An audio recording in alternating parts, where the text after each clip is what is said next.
কিয়ামতের আগে যে মালহামার যুদ্ধ হবে তখন রাসূল সাল্লাল্লাহু আলাইহি ওয়াসাল্লাম বলেছেন মালহামার যুদ্ধের সময় মুসলমানদের ফুস্তাদ বা তাবু হবে, শিবির হবে এই ফিলিস্তিনের দামেস্কের পাশে আল গৌতা নামে এক জায়গা আছে, ওই গৌতাতে। এবং ঈসা আলাইহিস সালাম এসে যে দাজ্জালকে হত্যা করবেন সেটাও ওই শামে, ফিলিস্তিনের বাবুল লুদ এখনো একটা জায়গা আছে, ওই জায়গাটার নাম এখনো বাবুল লুদ, ওখানে তিনি দাজ্জালকে হত্যা করবেন।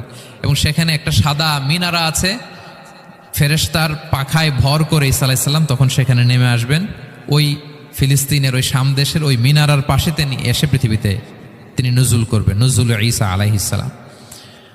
তো তিন এবং জাইতুনের কসম করে বেসিকলি আল্লাহ তাআলা ঈসা আলাইহিস সালামের জন্মস্থানের কসম করেছেন, কারণ তিন এবং জাইতুন, ডুমুর এবং জলপাই, অলিভ কোন দেশে বেশি হয়? শাম দেশে। আওয়াজ করে বলেন কোন দেশে?